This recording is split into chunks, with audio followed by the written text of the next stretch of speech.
Daniel también. Gracias, Daniel. Es un honor para mí y agradezco inmensamente al doctor Victorino haberme invitado a dar esta plática sobre mi punto de vista sobre las reformas estructurales. De lo que se diga aquí, yo soy el único responsable. Y pienso que en un régimen como el nuestro, lo dije siempre en este recinto, que fue el recinto parlamentario de muchas legislaturas, un país que tiene absoluta unanimidad es una dictadura. Cuando hay disidencia y cuando hay diferentes pensamientos, se enriquece la democracia. Y ese ejercicio de enriquecer la democracia es en la pluralidad el que me propongo realizar el día de hoy. Voy a hacer la charla en 2 o 3 momentos diferentes. Voy a pasar primero al frente para ver algunas diapositivas y después pasaré a la tribuna si ustedes me lo permiten.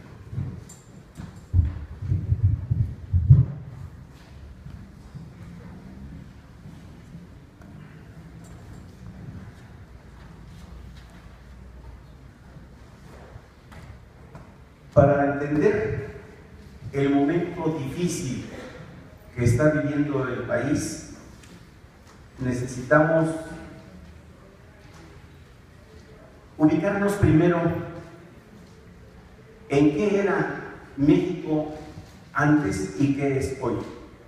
Y para entender el México de hoy, necesitamos definir con precisión, con claridad, la época del porfiriato. Y perdón que me vaya tan atrás, pero tengo que hacer este ejercicio para ubicarnos, entender y llegar al presente. En la época del porfiriato había eso que ustedes ven aquí: hambre, miseria, concentración de la tierra en pocas manos, pocos ricos, muchos pobres, insalubridad, falta de empleos y desde luego falta de democracia. El porfiriato fue la dictadura feroz en contra del pueblo en un país de 15 millones de habitantes apenas. Solamente voy a indicar rápido estas cosas para pasar a los temas que nos interesan más. ¿Cuáles eran las características de ese tiempo? Latifundio, deudas, bajos salarios, injusticias, poca producción, dictadura, represión, ignorancia. Y lógicamente esto se traduce en contradicciones. Las contradicciones son, tanto en la ciencia natural, en la naturaleza, como en la sociedad y en el pensamiento, las que generan el cambio, las que generan el movimiento. La contradicción es fundamental. Y entonces, las contradicciones que se daban en ese tiempo las podemos ver abajo. Latifundistas contra campesinos pobres. Los campesinos pobres querían tierra, los latifundistas obviamente no se los permitían. Los latifundistas contra los pequeños propietarios. Los pequeños propietarios necesitaban tener más tierra y más para producir más. Ricos latifundistas obviamente se oponían. Las grandes extensiones de las haciendas, simplemente ustedes recuerdan que la hacienda de la Gavia empezaba aquí en las goteras de Toluca, en Coahuelos, y terminaba en Acapulco. Y así por el estilo, haciendas enormes que valieron aquello de: ¿tú eres de Chihuahua? No, Chihuahua es mío, decía Luis Rivera Terrazas, por el que habían 3 países en sus propiedades de Chihuahua y Durango. 3 países de Europa. Entonces el latifundio era tremendo en ese momento. Y obviamente, como no había producción, los latifundistas no producían, no permitían la producción, la industria no podía progresar. Entonces había una contradicción entre industriales contra latifundistas. Había una dictadura brutal contra el pueblo, y por eso se dio el choque, el encontronazo entre la dictadura y el pueblo. Prueba de eso es que la revolución estalló, y no queremos que estalle otra. El pueblo, la última contradicción que la última contradicción que verían ustedes ahí es el pueblo contra los intereses extranjeros. Desde siempre el petróleo, la destrucción de bosques, las minas, etcétera, era un saqueo de riquezas de nuestro país de forma tremenda. Y eso ya para entonces era la presencia de lo que los estudiosos conocen como el imperialismo. Es el capitalismo en su última fase, decía Lenin, o en su fase superior. Bien, rápidamente concluyo que los objetivos de aquella Revolución Mexicana fueron tres, de manera general: la elevación de los niveles de vida de la gente, del pueblo, primero. Segundo, la independencia económica de nuestro país, porque estaba hincado el diente del imperialismo en nuestra economía. Lean ustedes La Rosa Blanca, por ejemplo, de Travel, para ver cómo saqueaban el petróleo en ese tiempo, antes y después del Porfiriato, hasta 1938. Y luego, por último, el establecimiento de un régimen democrático. Esos tres objetivos los encontramos en todos los planes, proclamas, demandas, etcétera, de la Revolución Mexicana. Y por lo tanto, siguiendo las ideas de Vicente Lombardo Toledano, yo soy lombardista, a mucho orgullo, siempre lo he sido. Él definió el carácter de la revolución. ¿Cuál fue el carácter? Primero, antiesclavista, porque había esclavos. Antifeudal, porque se lanzó la revolución contra las haciendas. Y una revolución democrático-burguesa, pero además antiimperialista. Ese es el carácter de la Revolución Mexicana. Obviamente la expresión jurídica de esa revolución cuando triunfó fue la Constitución de 1917, que rápido lo voy a decir porque muchos aquí seguro son abogados y lo manejan mejor que yo. Las tesis fundamentales de la Constitución Nueva de Querétaro están en el artículo 3º, que después se fue perfeccionando hasta llegar a establecer el artículo 3º actual. Todavía, últimamente ya con algunos cambios, lo vamos a ver cuando hablemos de la reforma educativa, pero el espíritu del artículo 3º contiene una filosofía impresionantemente hermosa, pero además que si siguiéramos todos los maestros del país, esta nación sería diferente. Lamentablemente no lo cumplimos. Muchas veces dicen educación laica, gratuita y obligatoria. No es cierto. Bueno, sí es cierto, pero eso es lo menos importante. La educación guiada por el artículo 3º en la Constitución, dice que la educación tiene que ser científica, primero, democrática, segundo, nacionalista, tercero, y que tiene que ver por el mejoramiento de las relaciones humanas. Entonces, no me alcanza el tiempo de profundizar en el aspecto de cada artículo, pero solamente diré eso y paso al 27, que declara contra aquel derecho napoleónico y contra el derecho romano, crea una nueva orientación, una nueva forma de ver las cosas. Dice, la propietaria original del suelo y del subsuelo es la nación mexicana. La propiedad es una concesión del Estado revolucionario a los particulares, al ejido, a los particulares y a las tierras comunales, una concesión. Eso es lo importante del artículo 27, además de las cosas de la reforma agraria que ya no existen o que están muy modificadas. Finalmente, el artículo 123 con los derechos de los trabajadores y el 130 que hablaba acerca de una situación diferente entre la Constitución de 1857, por esto. El artículo en 1857 decía la separación de la Iglesia y el Estado. La Iglesia y el Estado separados es producto de la doctrina liberal, pero la Revolución Mexicana dijo no, el Estado es superior a las iglesias y las iglesias se sujetan al Estado mexicano. Eso es lo novedoso del artículo 130, pero llegó Salinas y nos modificó todo eso. Bien.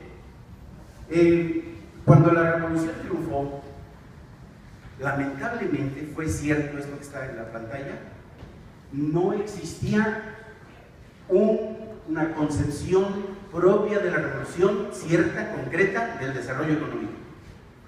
No la hubo. Ustedes pueden investigar donde quieran y no van a encontrar una tesis económica, social, política clara de la Revolución Mexicana. Fue Vicente Lombardo Toledano el que al estudiar profundamente esa revolución, no hay nadie como él que la haya estudiado, encontró que, ya dije, el carácter de esa revolución, y encontró que había que impulsar esa revolución para llegar a niveles superiores del desarrollo económico y social.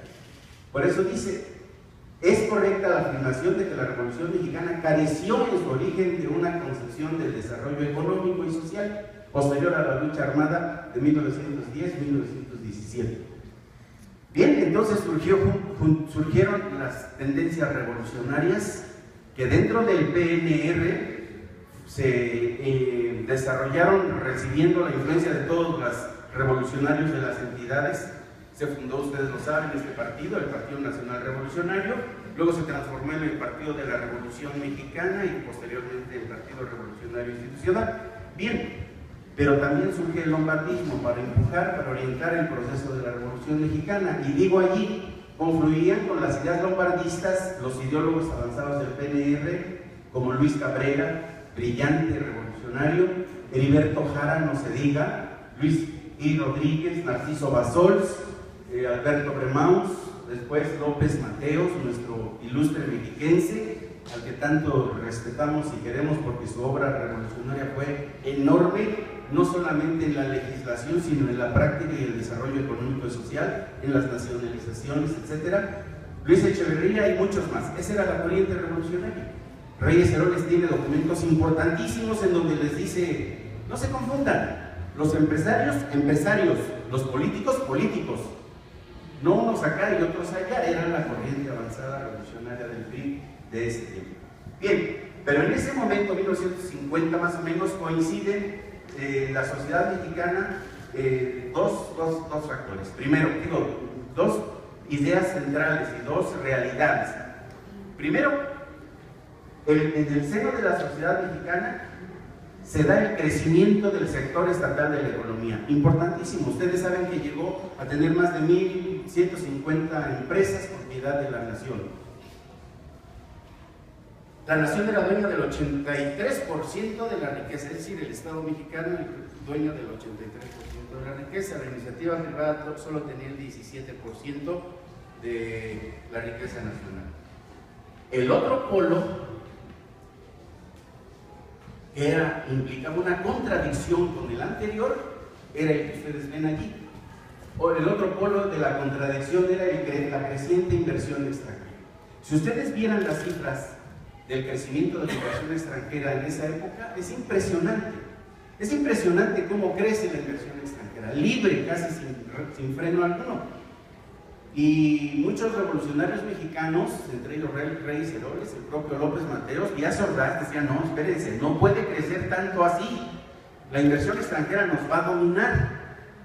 Si no fortalecemos la independencia nacional, la inversión extranjera nos va a doblar. Y entonces coincidían pues diferentes ideas, en este caso están viendo ustedes allí dos personalidades, el general Lázaro Cárdenas y a Vicente Lombardo Toledano. Puse a Lázaro Cárdenas como representante más destacado, distinguido, preclaro de la tendencia nacionalista, y de Lombardo Toledano también nacionalista, pero con una tendencia más hacia el socialismo. La siguiente, por favor. Bueno, en ese tiempo se da la famosa Guerra Fría. La Guerra Fría que tiene, bueno, divide al mundo en dos partes, el socialismo y el capitalismo, pero también en un tercer mundo del que habló mucho Luis Echeverría y José López Portillo y muchos otros dirigentes extranjeros, no voy a detener.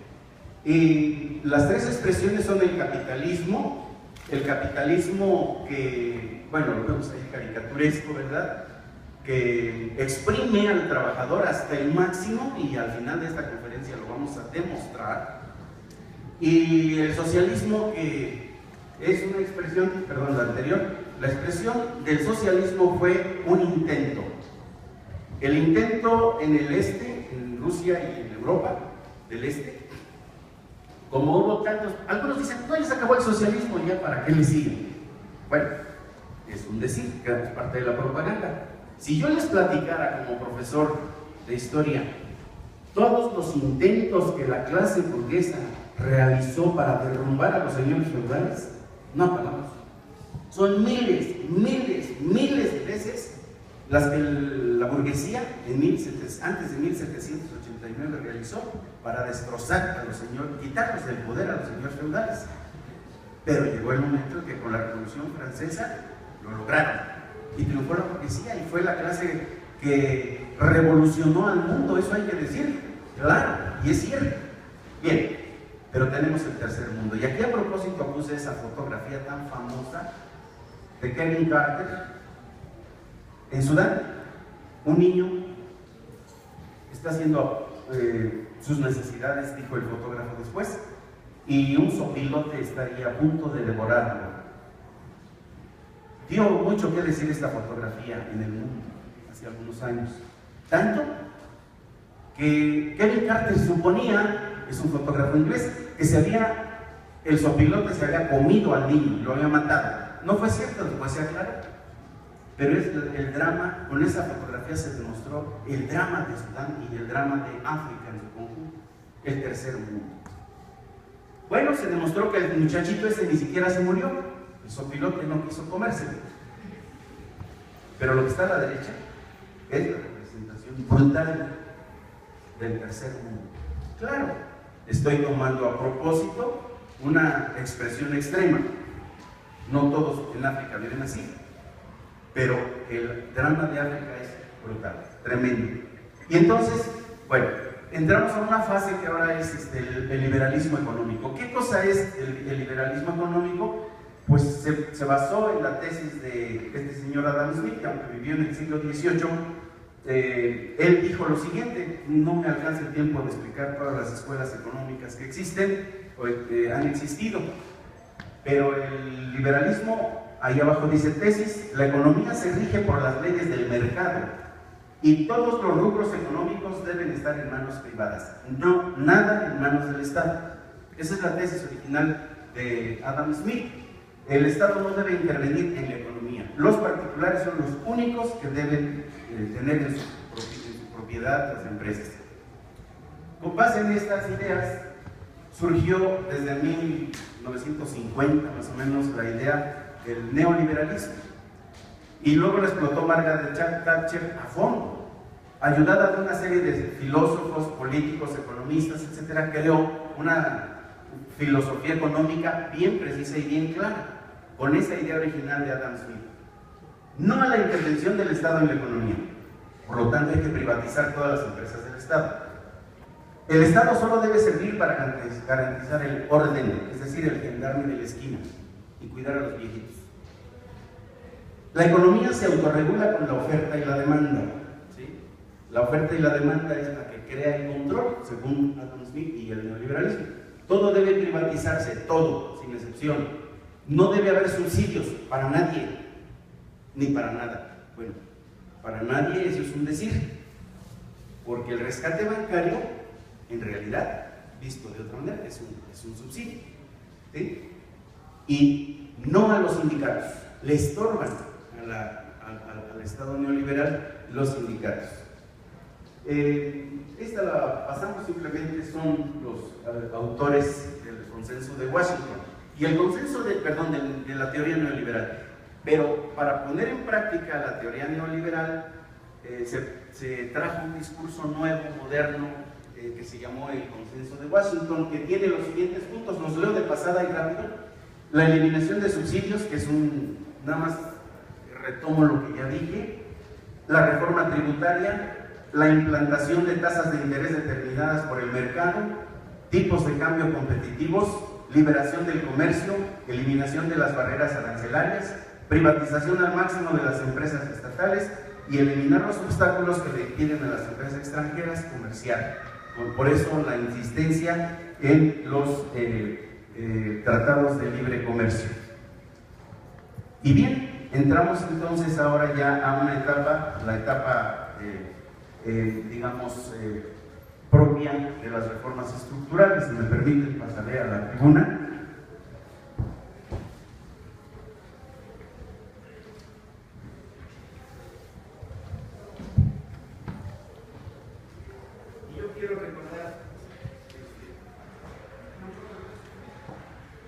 Yo quiero recordar aquí que mientras todo esto que estoy explicando lo trabajaba el imperialismo desde su interés. En América Latina, concretamente en México, había una corriente que se había asentado en la Confederación de Trabajadores de América Latina, la CETAL. La CETAL fue fundada por Vicente Lombardo Toledano en 1938 y planteaba un modelo totalmente diferente al que acabamos de ver del neoliberalismo. ¿Qué decía? Lo quiero leer, si son tan amables de aguantarme un poco, lo voy a sintetizar. El programa económico para América Latina era autonomía económica para todas las naciones de América, su desarrollo económico, la elevación de las condiciones de vida material y cultural de los pueblos, fijarle condiciones claras al capital externo cuando invierte, revisar las bases de la balanza comercial, fijar el tipo de cambio para evitar que el dólar dominara en el futuro al mercado, establecer la revolución técnica en la agricultura en los países latinoamericanos, impulsar la revolución de la industria en Latinoamérica, ampliar la industria eléctrica y química, transformar y ampliar el sistema de transporte y las comunicaciones, reformar el sistema de crédito para que éste sirviera al desarrollo de los países, revisar el sistema de aranceles para proteger la industria y la economía de cada país, que los estados nacionales latinoamericanos controlaran los precios, aumento de salarios reales, protección a los precios de los productos del campo, establecimiento del seguro social, incorporar a los indígenas a la vida económica nacional de cada país respetando su cultura, aumentar las oportunidades educativas para la niñez y la juventud, establecer la igualdad entre hombres y mujeres en todos los aspectos de la vida social. Fíjense, desde 1938, protección a la niñez, protección a la juventud y garantizarle trabajo y seguridad laboral. Ese era el programa de la CETAL. Por eso la CETAL fue atacada ferozmente y después desbaratada, prácticamente desmantelada, porque a Estados Unidos no le convenía este programa independiente de todos los países de América Latina. Bien, yo quisiera pasar rápidamente al análisis ahora de qué fue lo que pasó. Nos convencieron a todos los países del mundo, o casi a todos, de que el neoliberalismo era la fase siguiente de la historia mundial. Y entonces empezó a implantar todo ese tipo de demandas, de programa del imperialismo. Y todo mundo empezó a liquidar sus empresas estatales. Estas se habían hecho con dinero del pueblo. En Inglaterra, en Estados Unidos, en Francia, en la India, en México, en todos lados había inversión del Estado en la economía. Y de pronto se empezó a cancelar gracias a los programas de los 10 puntos del consenso de Washington.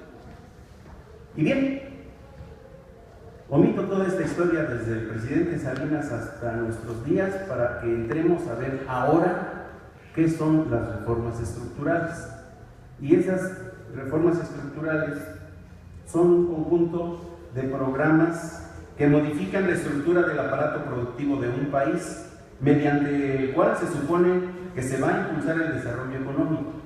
En otras palabras, estas reformas estructurales que está aplicando el gobierno mexicano y el de muchos países obedecen ciegamente, prácticamente sin protestar, al consenso de Washington. Veamos ahora cuáles son estas reformas. Las reformas estructurales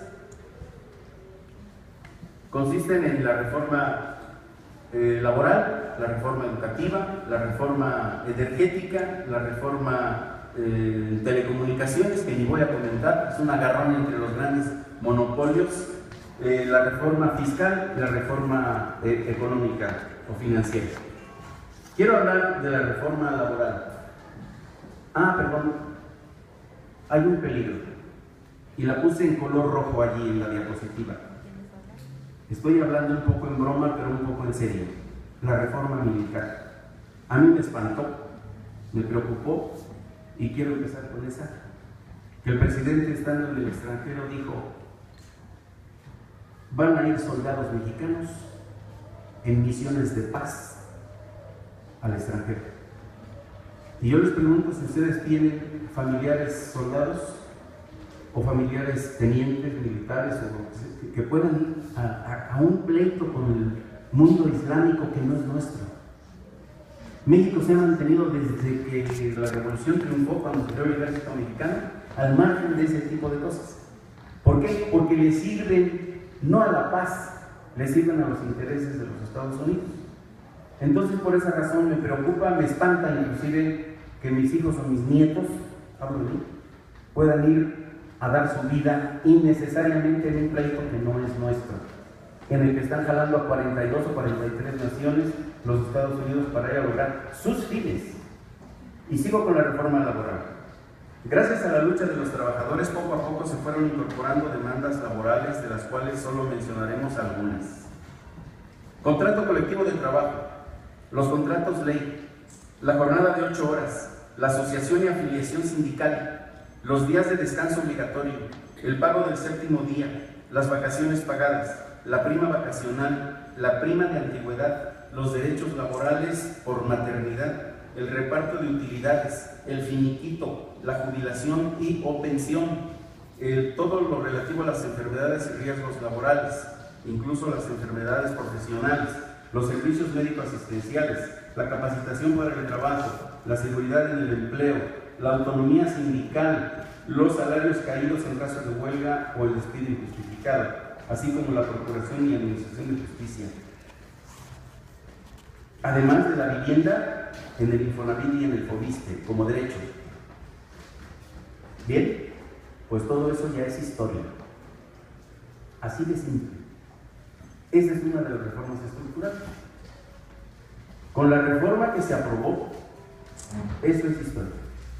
Pequeños detalles sobrarán por ahí.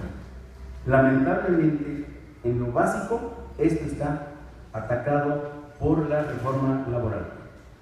La iniciativa fue de Felipe Calderón, pero fue aprobada por la actual legislatura federal y planteó en esencia atacar los derechos laborales. Todos los que les he dicho fueron atacados, incluyendo ahora el outsourcing, que consiste en que ustedes lo saben, que las empresas no tienen ninguna responsabilidad con el trabajador porque lo contrata otra empresa por fuera. Para tratar de justificar la iniciativa de manera injusta e incluso con ciertas falsedades, se culpó a los trabajadores de la falta de crecimiento y competitividad de nuestra economía, ocultando así el hecho de que estas han sido consecuencia de la política económica del gobierno, que entre otras acciones ha cargado sobre los trabajadores, esto es muy importante, de la ciudad y del campo, el costo de la restitución de la tasa media de ganancia del capital mediante la reducción de sus prestaciones y de la parte de la riqueza generada que en derecho y justicia le corresponde en forma de salario y en el reparto de utilidades. Esta es una figura técnica que manejan los economistas. Tasa media de ganancia del capital. Conforme el tiempo avanza en el capitalismo, cada vez, aunque se inventen nuevas máquinas, aunque se invente lo que se invente, la tasa de ganancia se va reduciendo por las crisis internas propias del capitalismo. Lo saben los economistas bien más que yo. ¿Qué hacen los capitalistas? Dicen, no, yo no tengo por qué asumir esos costos, se los paso al trabajador y le disminuyo el salario y no le pago tal cosa y hago lo necesario para para que el trabajador, para quitarle un poco del salario de la manera que sea. Y hay 1000 formas, incluso la exigencia de la productividad. La exigencia de la productividad no es más que un ejemplo de este tipo de este problema tan grave, que es un problema eterno del capitalismo, la tasa media de ganancia del capital. Y claro, los sindicatos que no están de acuerdo van para afuera. Y ustedes tienen el claro ejemplo del Sindicato Mexicano de Electricistas. Injusto, desleal. Podríamos decir que un crimen contra 45,000 familias. Todos los problemas que quieran y digan acerca del Sindicato Mexicano de Electricistas. Me decía un día un joven, no, es que van 7 u 8 para arreglar un poste.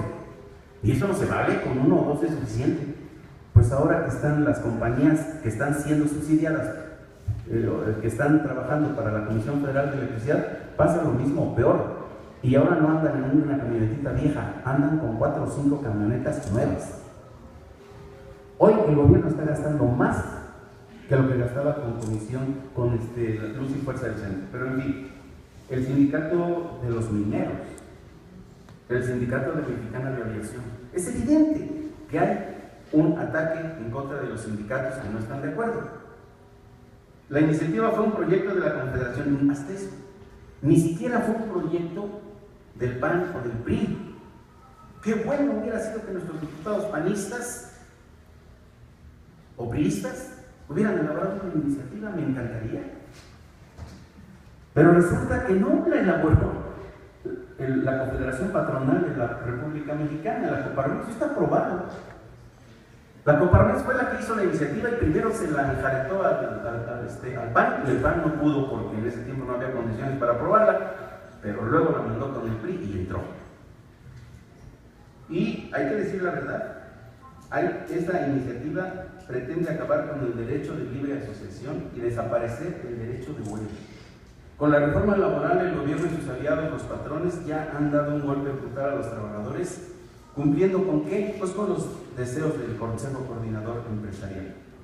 Los patrones organizados en el Consejo Coordinador Empresarial han logrado lo que querían: destruir lo que los trabajadores habían logrado hacer en beneficio de la clase trabajadora durante casi un siglo. El impacto ya lo estamos sintiendo. Y no vamos lejos, compañeros. Y no lo preparé yo. Allá afuera hay una manifestación de trabajadores del Poder Legislativo que está protestando porque están corriendo trabajadores por mayor. Las causas, hay muchas. Fue creciendo mucho el personal, sí, pero eso no es culpa de los trabajadores. Los aceptaron. Pero ahora hay terribles represalias en contra, no me refiero nada más aquí, y aquí ni puedo hablar de represalias, no, a nivel, bueno, Napoleón Gómez Urrutia fue acusado de que se robó 51 millones de dólares y que se fue al extranjero.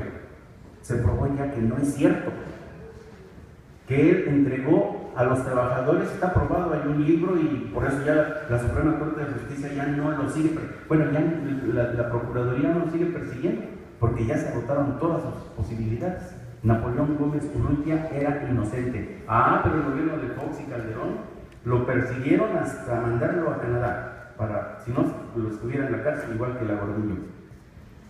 No me voy a detener más en este asunto, solo quisiera que vieran esas cifras que están aquí, que colocan el desempleo en México en el 15%, más arriba del 15%, que según el Centro de Análisis Multidisciplinario de la Universidad Nacional Autónoma de México, el 58% de los empleos creados durante Calderón fueron informales.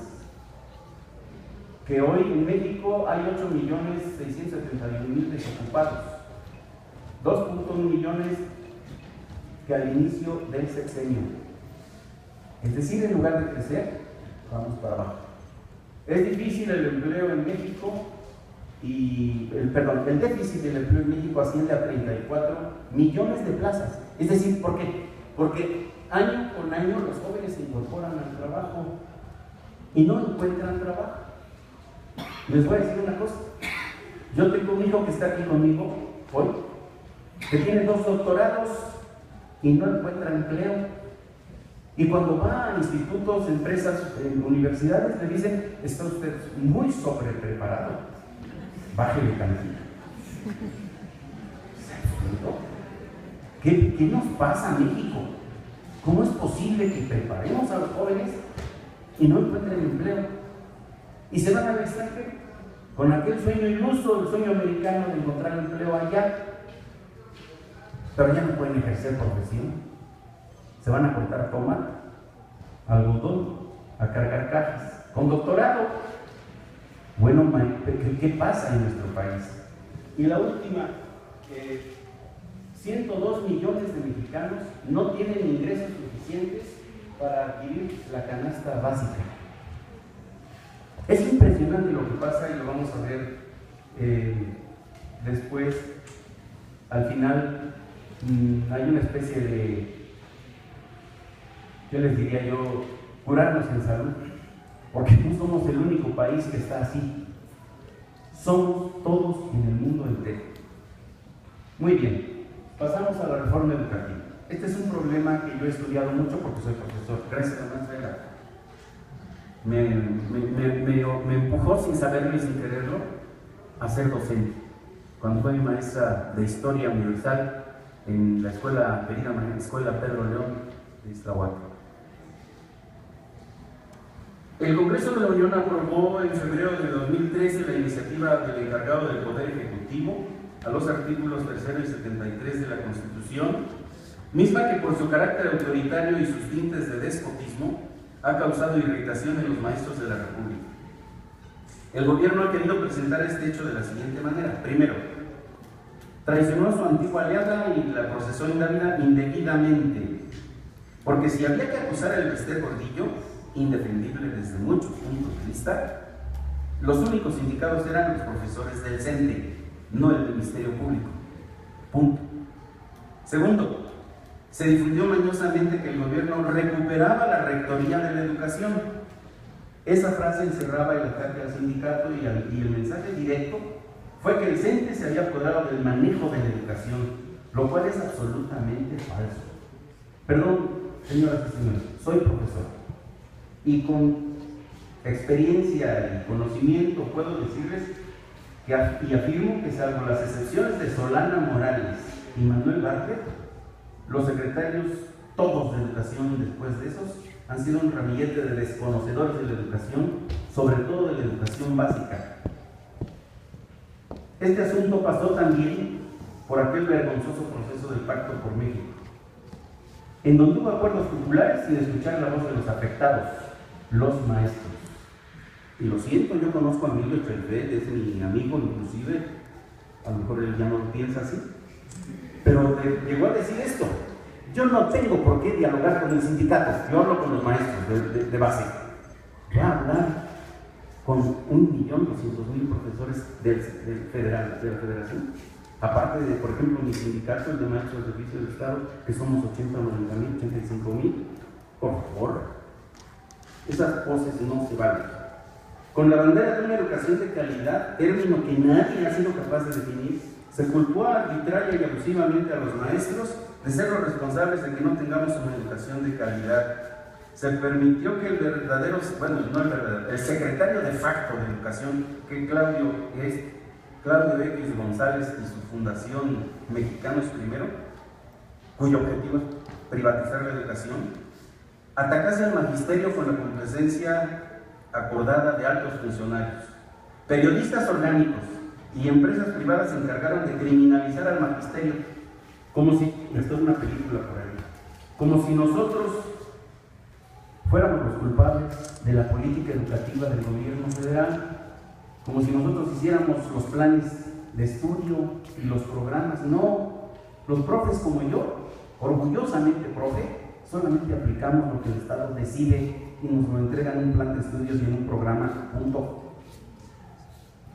Y entonces nos hacen pensar que los profesores somos los únicos malos, que aquellos periodistas corruptos de los que hablé son el armillo y la albura y la ética profesional, así como algunos empresarios. No se vale atacar al magisterio así. Postulo que esa reforma fue indebidamente ubicada en el texto constitucional, pues se inscribe claramente en las reglas de carácter laboral y administrativo.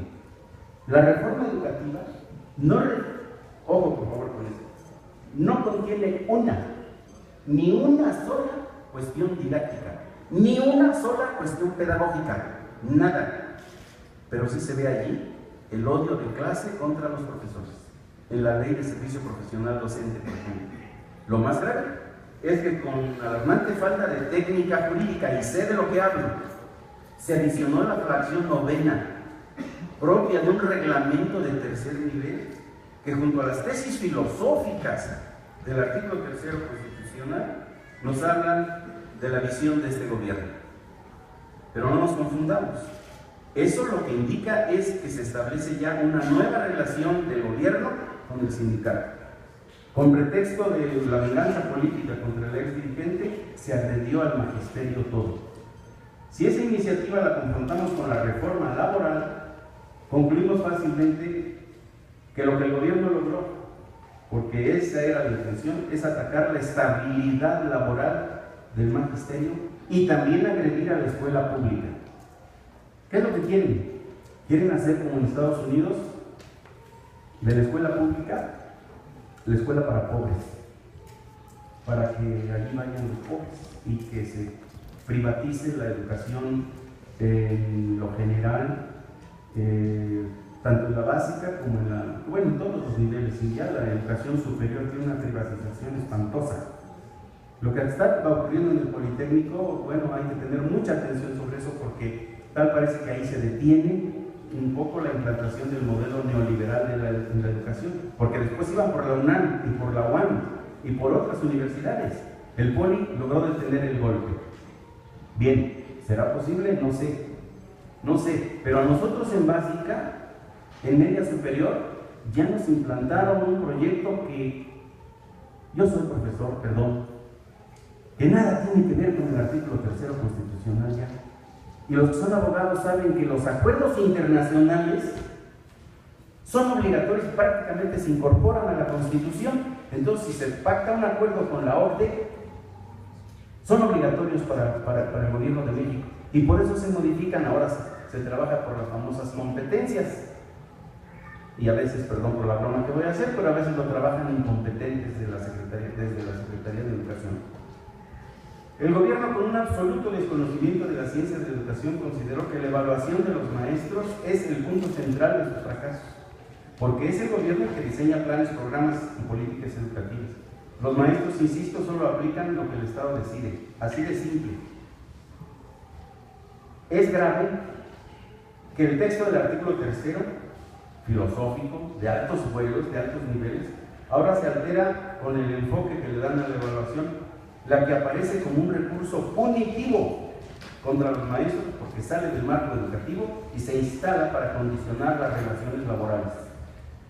Otra parte inaceptable de la reforma la encontramos en la fracción 3, en donde se adicionó que la ley reglamentaria fijará los criterios de evaluación y los términos de ingreso, la promoción, el reconocimiento y la permanencia en el servicio. ¿Qué significa esto? Pues que se están sentando las bases para despedir a los maestros. Bien, vayamos a la reforma política. Omito varias cosas y solo quisiera rescatar una.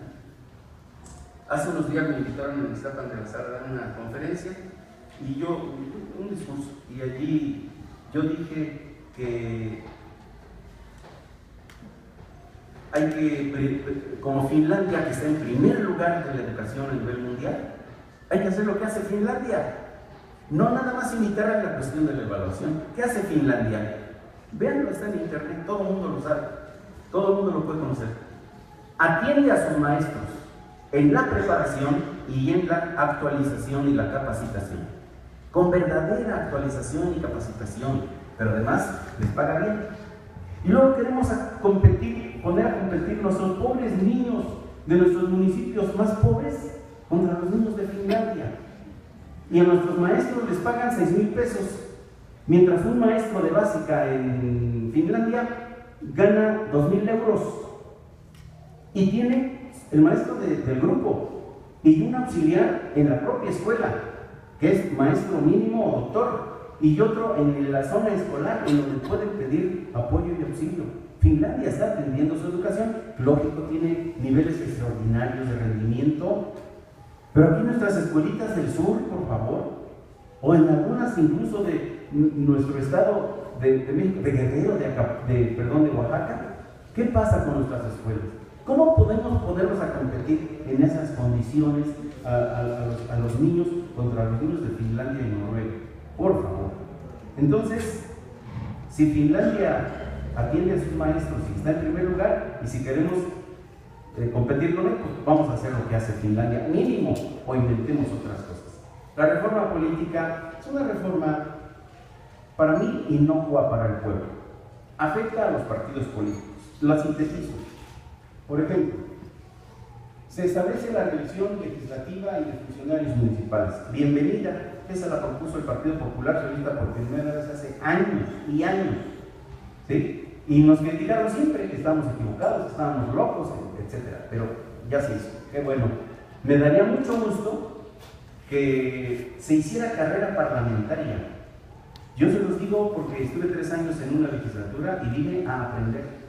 Cuando estaba yo aprendiendo a hacer iniciativas y el trabajo parlamentario, que es hermoso, vas para afuera. Si se estableciera la reelección, qué bueno, porque entonces el diputado tiene experiencia. Les voy a dar un ejemplo. ¿Por qué no sustituyen cada 6 años al obispo? El obispo es eterno. Y qué bueno, ¿qué logra? Experiencia, trato con la gente, sabe cómo hacerle. O sea, si tiene que ser un diputado.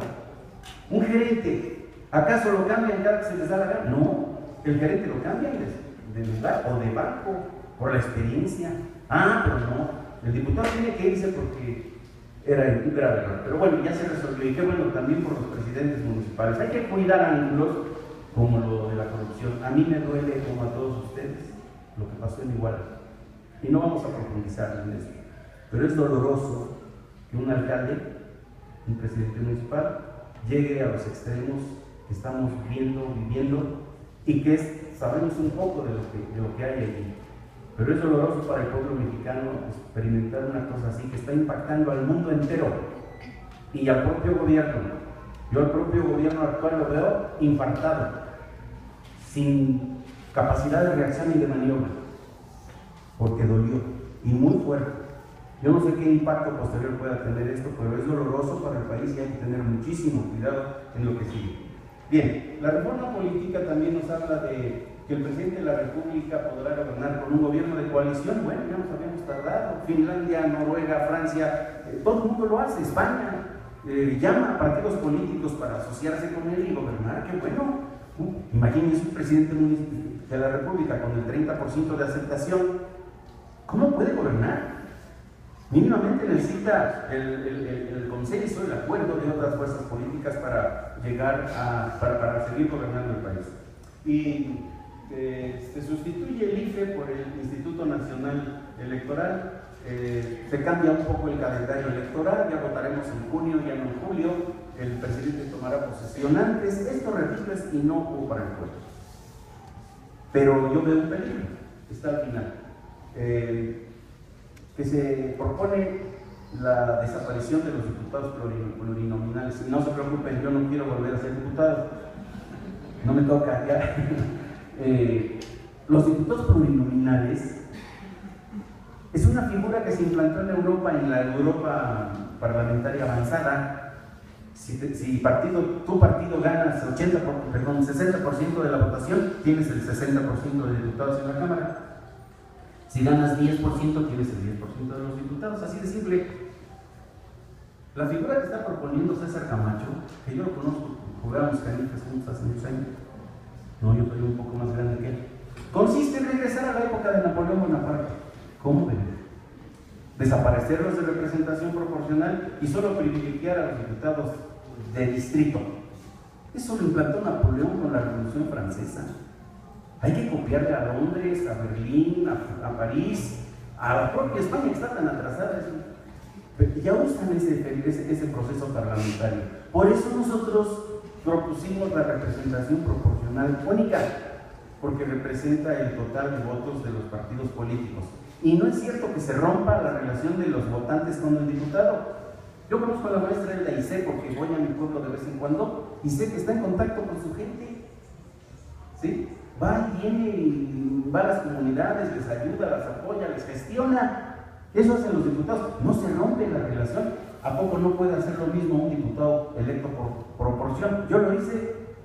Yo cuando fui diputado por Temoaya nunca me alejé o me ausenté de la gente del pueblo. No hay diferencia. Bien, entonces la reforma política ahí la dejamos. Y voy a lo peligroso, que es la reforma energética. A pesar de que desde su promulgación de febrero de 1917 la Constitución contenía en su artículo 27 la revolucionaria tesis de la propiedad de la nación sobre los hidrocarburos que ya hemos comentado, esta se volvió realidad hasta el 18 de marzo de 1938, cuando Lázaro Cárdenas se vio precisado a decretar la expropiación petrolera. ¿Por qué? Porque las empresas se sublevaron ante la Suprema Corte de Justicia y dijeron no acepto el laudo. Entonces Lázaro Cárdenas se vio precisado y basta. La CTM ya había preparado el camino, pero Lázaro Cárdenas tuvo el patriotismo, la hombría de declarar la expropiación. La creación de Pemex y de la Comisión Federal de Electricidad permitió la intervención directa del Estado en sectores principales de la economía nacional. De esa manera, el Estado revolucionario mexicano preparó y abrió el camino para lograr la independencia económica de la nación. La trascendencia histórica de la expropiación y nacionalización de la industria petrolera estriba en que México inició su camino independiente, cosa que no aceptó nunca el imperialismo y las empresas petroleras extranjeras. Por esa razón la combatieron desde el principio, diciendo que los mexicanos éramos tan incapaces que al otro día iríamos a pedirles auxilio para que nos vinieran a ayudar. Los petroleros mexicanos obreros demostraron que no necesitaban a los extranjeros. El imperialismo norteamericano y las fuerzas de derecha del interior del país esperaron pacientemente desde el 19 de marzo de 1938 hasta el 11 o 12 de agosto. Nunca desistieron. Su sueño ambicioso se ha cumplido con los últimos decretos que ustedes ya conocen.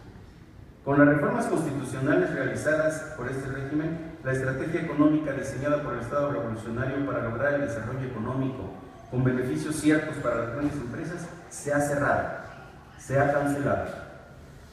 Falta la consulta popular, que no mencioné la reforma política, es uno de los puntos buenos, digamos, de las reformas, la consulta popular.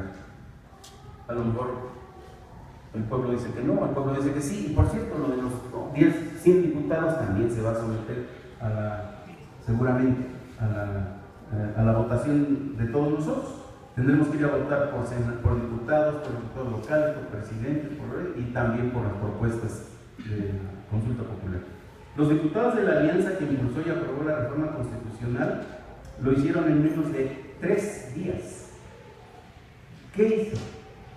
Cumplió con el anhelo de las empresas transnacionales del petróleo, de beneficiarse otra vez de la inmensa riqueza petrolera de nuestro país. Además, gustoso, el gobierno de México eliminó de un plumazo legislativo todas las barreras que impedían que esas empresas llegaran sobre nuestra nación y nuestra economía. Los elogios al gobierno mexicano de parte de los empresarios no son gratuitos. El secretario de Hacienda del año, por ejemplo. ¿Puede un gobierno, no sean ingenuos, por favor, puede un gobierno de un país en vías de desarrollo, sin fuerza económica, un país pobre como nosotros, ejercer la rectoría sobre los monopolios extranjeros para que aporten al desarrollo nacional? Claro que no puede. Hay que ser ingenuo para creerlo. Entonces es falsa la profusa e intensa propaganda que dice que México seguirá siendo dueño del petróleo. Les digo una cosa, el día que se firme el primer contrato, al otro día, si está ya un problema, ni la Suprema Corte de Justicia lo va a poder tratar aquí. Se va a tratar en Ginebra o en París o donde se le antoje a la empresa transnacional. Así de simple. ¿Cuál soberanía? ¿Cuál dueño? ¿Cuál rectoría? Por favor.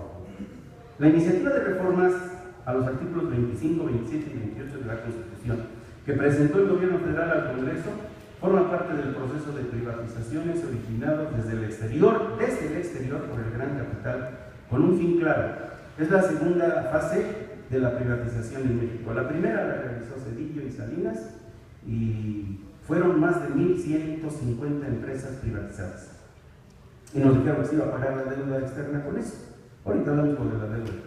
Esta, la contrarreforma energética y la agresión más grave contra la independencia y la soberanía nacional, es la agresión más grave contra la soberanía nacional. Yo afirmo que es más grave que la traición de Santana cuando perdimos la mitad del país.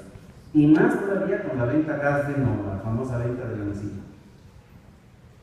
Hay que entender una cosa. Las empresas del Estado como Pemex y la Comisión Federal de Electricidad no fueron creadas para lucrar. como las de la iniciativa privada. Es así. Y aclaro que tienen todo el derecho de hacerlo. Las de la iniciativa, para eso son. Esa es su función. Perfectamente legal y perfectamente justificado desde el punto de vista económico. Pero estas empresas del Estado fueron creadas para detonar el desarrollo nacional, independiente y autónomo, para sostener la soberanía nacional. Eso parece que no se puede entender muy claramente. Ahora, merced a los cambios introducidos, van a ser empresas de lucro, empresas productivas del Estado. Bueno, yo pregunto, ¿antes no producían? Y entonces la impresionante renta petrolera con la que se quedaba el gobierno sin reinvertir en la empresa para liquidarla poco a poco. Se los digo claro, la renta petrolera en 2012 fue equivalente a $95 por barril vendido. Si multiplicamos esa cifra por 2.5 millones de barriles diarios, que es la producción de Pemex por ahora, esa es la renta petrolera diaria, $237.500.000 diarios, es la renta de Pemex. Pemex fracasada, Pemex inoperante, Pemex ineficiente, Pemex inútil, los obreros no existen, que no me lo cuenten. $237.500.000 diarios ingresan al gobierno. Y solo se está vendiendo 1.7 millones de barriles diarios. Cuando se produzca más petróleo, se venda más petróleo, obviamente esto impactará. Y la deuda va a ser, la renta petrolera va a ser mucho mayor. Para nadie es un secreto que según Dimitri Negroponte, ex embajador de Estados Unidos en México y testigo de